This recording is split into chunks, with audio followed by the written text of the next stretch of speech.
है, ऑपोजिशन में बैठने का ऐलान किया है। इसके साथ साथ मौलाना फजल रहमान ने कहा है कि नवाज शरीफ को दावत देता हूं कि आएँ और ऑपोजिशन में बैठें। लगता है कि अब फैसले ऐवान में नहीं मैदान में होंगे, इंतखाबी नताइज के खिलाफ तहरीक चलाएंगे, कारकुनान तैयारी करें। मौलाना फजल रहमान ने यह किया है बड़ा ऐलान। इसी पर बात करते हैं, सीनियर सहाफ़ी और तज़कियाकार नदीम मलिक साहब हमारे साथ मौजूद हैं। नदीम साहब, बहुत शुक्रिया आपके वक्त के लिए। ये सरप्राइजिंग है आपके लिए या फिर ये ऐसे ही होना था? मौलाना फजल रहमान ने आज जो फैसला किया है, ऑपोजिशन में बैठने का ऐलान किया है।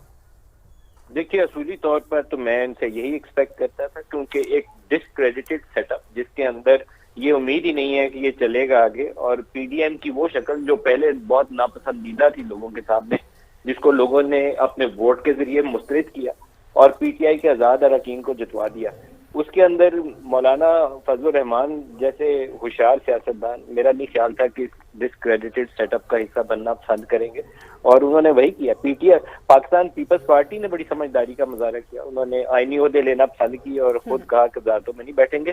सिर्फ शहबाज शरीफ वह सियासतदान है जो वज़ीर आज़म बनने पे तैयार है इस वक्त। बाकी जमातें देखें तो उन्होंने फैसला कर लिया। तो मौलाना से ऐसी ही तवक्को थी जो उन्होंने किया, कोई मुझे सरप्राइज एटलीस्ट नहीं हुआ जी। अच्छा नदीम मलिक साहब, जिस तरह से मौलाना साहब ने कहा है कि नवाज शरीफ को मैं दावत देता हूं कि आए ऑपोजिशन में बैठते हैं, और साथ ही साथ उन्होंने कहा है कि किसी पार्टी से कोई इत्तेहाद नहीं होगा, आपको लगता है in any case Noon league को इस ऑप्शन पे गौर करना चाहिए? नून लीग करेगी नहीं इस ऑप्शन के ऊपर गौर। देखिए, उन्होंने 66 नशिस्तों के ऊपर कामयाबी का ऐलान कर दिया था। तो जब डेस्परेशन का लेवल ये हो कि 66 नशिस्तों के ऊपर फतह का जश्न मना रहे थे, तो उनसे आप ये क्यों तो रखते हैं कि वो अपोजिशन में बैठेंगे? वो अपोजिशन में नहीं बैठेंगे।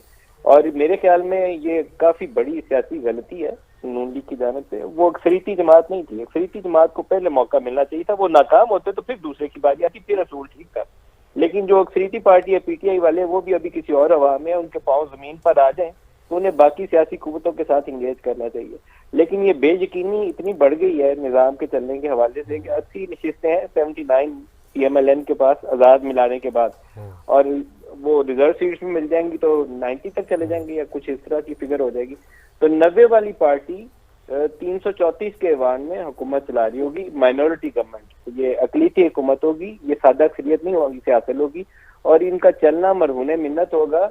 54 नशिस्तों जो पाकिस्तान पीपल्स पार्टी के पास है, 17 नशिस्तें जो एमक्यूएम के पास हैं, इसके अलावा आईपीपी की 2 नशिस्तें, बाप पार्टी की, और इस तरीके से बाकी जो भी पॉसिबल एक नशिस्त कौमी असेंबली में होती है, वो इसको वोट देंगे तो इसकी तादाद पूरी होगी। जिस दिन उन्होंने कहा हम तुझे वोट नहीं देते, उस दिन खुदा हाफिज। तो ये निजाम इस तरह चलता तो तभी तक चलेगा जब तक एस्टेब्लिशमेंट इसको चलाएगी। जिस दिन उन्होंने हाथ उठाया, धड़ाम से जमीन पे गिरेगा मुंह के बल।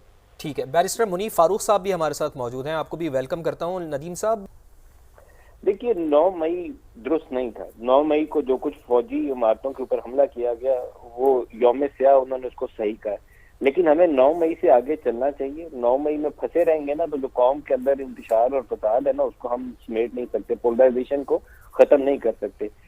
लतीफ खोसा जिस हल्के से जीते हैं, जिना हाउस उसी इलाके के अंदर है, और वहाँ के लोगों ने लतीफ खोसा साहब को वोट दिया है। इसका मतलब यह है कि उन्होंने उस चीज से आगे चलना पसंद किया। किसी ने स्ताइश नहीं की कि 9 मई सही हुआ। मेरा नहीं ख्याल है पाकिस्तान में कोई एक शख्स होगा जो ये कहे कि आप कोर्ट कमांडर हाउस या आईएसआई के ऑफिस को अटैक करें, या जीएचक्यू पे हमला कर दें, या किसी बेस को अटैक कर दें, या शोहदा के जो यादगारें हैं उनकी बेइज्जती करें। कोई भी नहीं होगा। पीटीआई खुद इसको डिफेंड नहीं कर सकती तो कोई कैसे करेगा? तो इससे हमें आगे चलना चाहिए, और उसके लिए हमारे सारे बड़ों को एस्टेब्लिशमेंट समेत गौर करना चाहिए कि 9 मई से हमें आगे चलना है।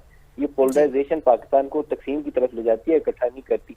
हमें जब नेशनल सतह पर फैसले करने हो ना, तो वो फैसले करने चाहिए जो कौम को यकजहती की जानिब लेकर जाएं, तकसीम की तरफ ना लेकर जाएं।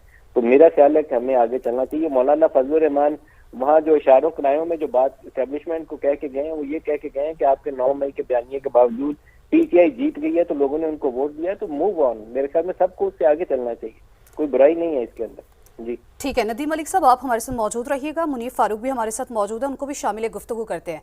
मुनीफ, दिमागों का झगड़ा है, खुदा करे कि ये ठीक हो जाए। इस स्टेटमेंट को आप मौलाना की कैसे देख रहे हैं? क्योंकि ऑपोजिशन बेंचेस पर तो पीटीआई के जो इंडिपेंडेंट उम्मीदवार हैं उनको भी बैठना होगा, फिर मौलाना साहब को ऑपोजिशन की बेंचेस शेयर करनी होगी इनके साथ। तो क्या आप समझते हैं कि भरपूर ऑपोजिशन अगर करनी है तो फिर तो इन दोनों को साथ कोई लाहे अमल बनाना होगा अगर ऑपोजिशन बेंचेस पर बैठते हैं मौलाना फजल रहमान साहब?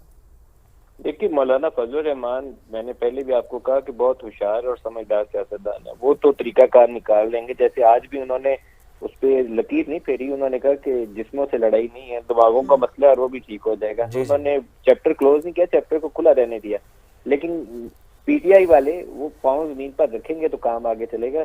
सियासत में कभी बातचीत से गुरेज नहीं करना चाहिए बाकी सियासी कुव्वतों के साथ, बल्कि तमाम स्टेक होल्डर्स के साथ। सियासत में रास्ता इसी तरीके से निकलता है। अगर ये कहें कि बाकी सारे चोर डाकू और हम पवित्र है, तो फिर वहां आप अपने लिए रास्ता बंद कर लेते हैं। इमरान खान ने, मैं दोबारा कल बोला था, आज दोबारा कह रहा हूँ कि ये रवश अपना के पहले भी गलती की थी, दौरे हुकूमत में भी एज प्राइम मिनिस्टर, आज दोबारा अपोजिशन में रहते हुए भी वो गलती कर रहे हैं। उनकी पार्टी इस पोजीशन में थी कि पीपल्स पार्टी के साथ बात करके वो अपना प्राइम मिनिस्टर ला सकते थे और कोई सियासी कुव्वत उसकी मुखालफत ना करती, कोई मीडिया उसकी मुखालफत ना करता, बल्कि तईद करता कि हाँ इनको हक हासिल है लीडिंग पार्टी।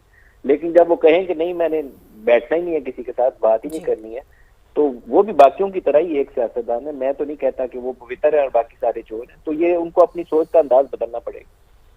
ठीक है, senior anchor person Nadeem Malik साहब हमारे साथ मौजूद थे। सर आपका बहुत शुक्रिया। मुनीब आपकी तरफ आएंगे।